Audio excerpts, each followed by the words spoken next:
Washington. President Trump promised on Friday that he would unveil a massive tax cut for Americans next week, vowing a big announcement on Wednesday. But he revealed no details about what is certain to be an enormously complicated effort to overhaul the nation's tax code. Mr. Trump offered his tax tease in an interview, and again during remarks at the Treasury Department on Friday afternoon as he raced to stack up legislative accomplishments before his 100th day in office at the end of next week. His announcement surprised Capitol Hill and left Mr. Trump's own Treasury officials speechless as he arrived at the Treasury offices to sign directives to roll back Obama-era tax rules and financial regulations. Earlier in the day, when reporters asked Steven Mnuchin, the Treasury Secretary, how far away a tax overhaul proposal was, he said he could not give an answer. Tax reform is way too complicated, he said. Mr.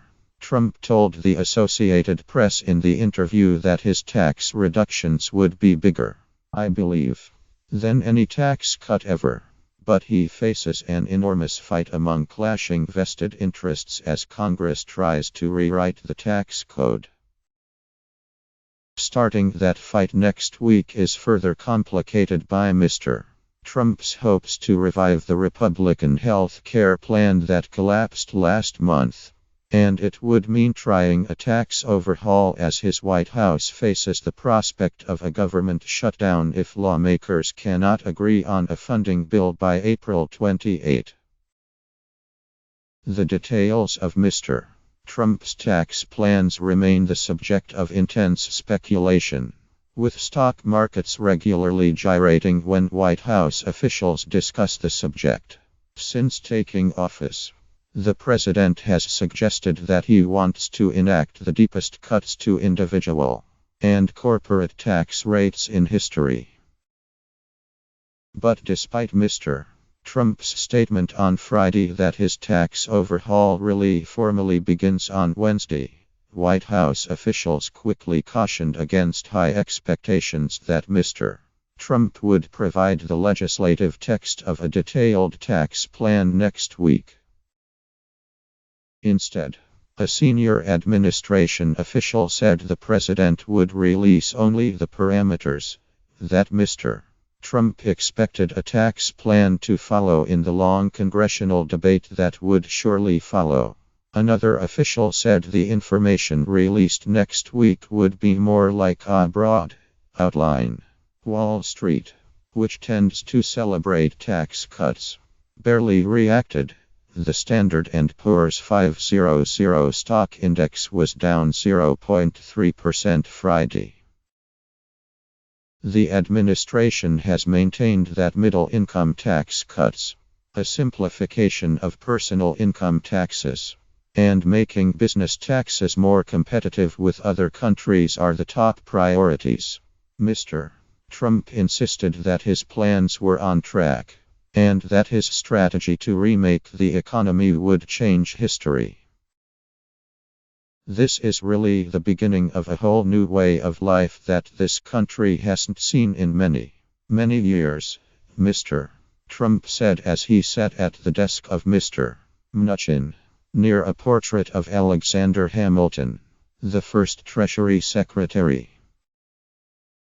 He said, "We've lifted one terrible regulation after another at a record clip from the energy sector to the auto sector." Despite Mr. Trump's enthusiasm, the directives he signed at the Treasury Department on Friday to review measures put in place by the Obama administration were largely preliminary. As business groups cheered the moves, some skeptics were left questioning whether Mr. Trump was keeping his campaign promises to give working-class Americans a higher priority than Wall Street bankers. From our perspective, it is a direction that is dramatically backwards on financial stability, said Lisa Donner, Executive Director of Americans for Financial Reform. The presidential order asks Mr. Mnuchin to review the tax regulations imposed by President Barack Obama in 2016.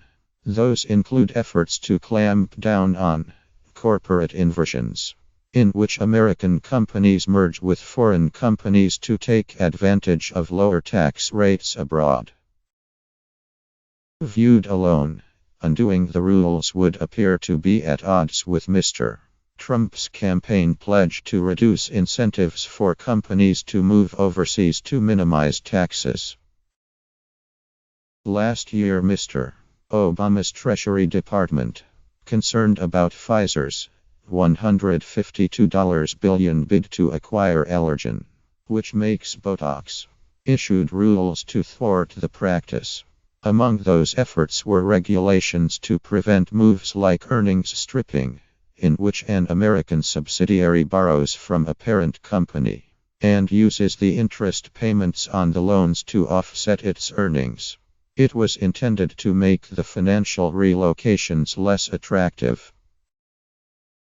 The uproar over inversions dogged a number of transactions over the last 5 years, including Burger King's takeover of the Canadian chain Tim Hortons, and the drug maker AbbVie's planned acquisition of an Irish rival, Shire. But the major target of the outrage was the Pfizer-Allergan deal, by far the biggest effort by a company to give up its American citizenship to cut its taxes. Pfizer executives braced themselves for opposition from the Obama administration, but were surprised by how aggressively the White House fought the deal.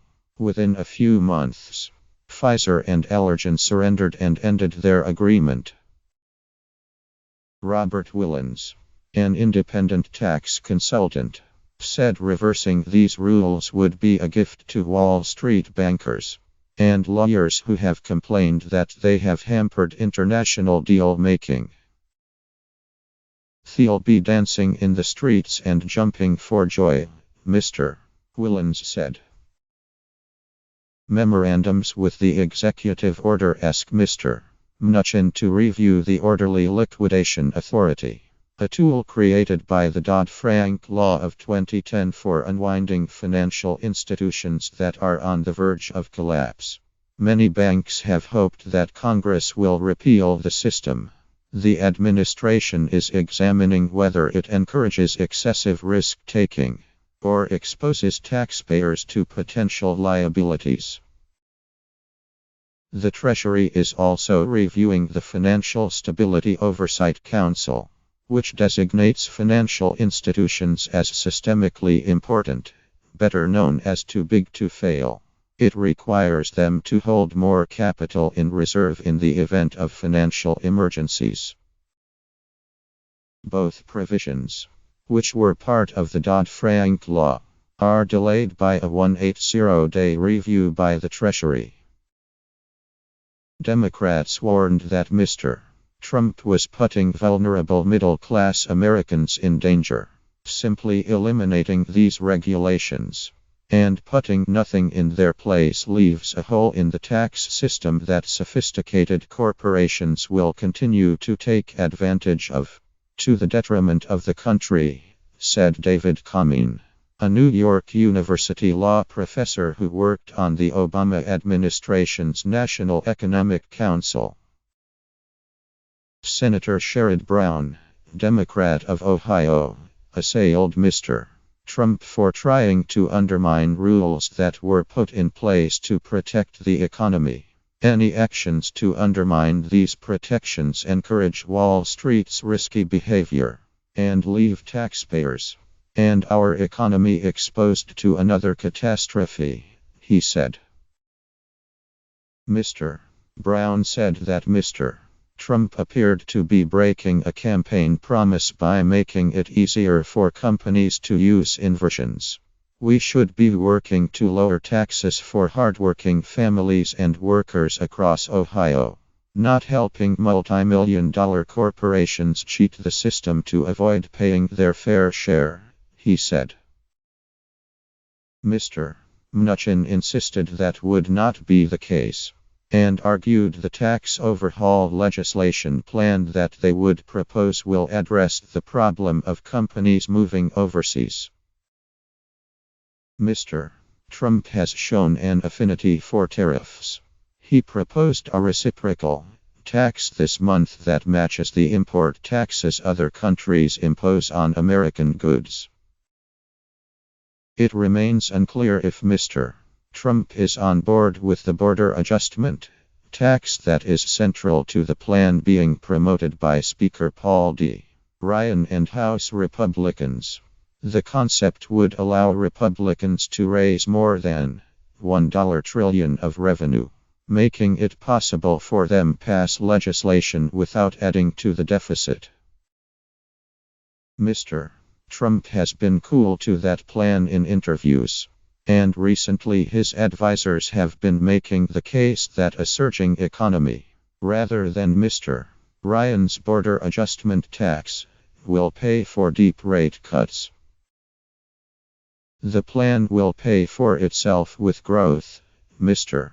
Mnuchin said an Institute for International Finance conference on Thursday.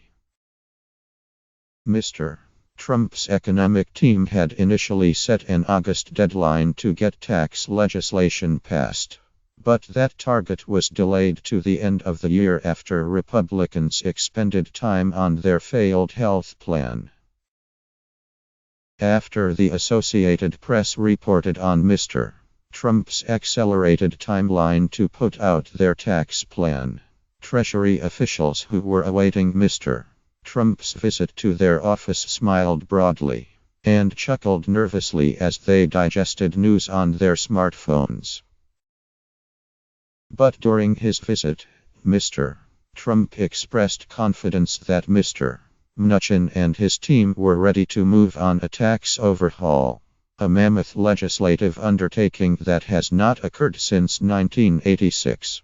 After a brief tour of the building, Mr.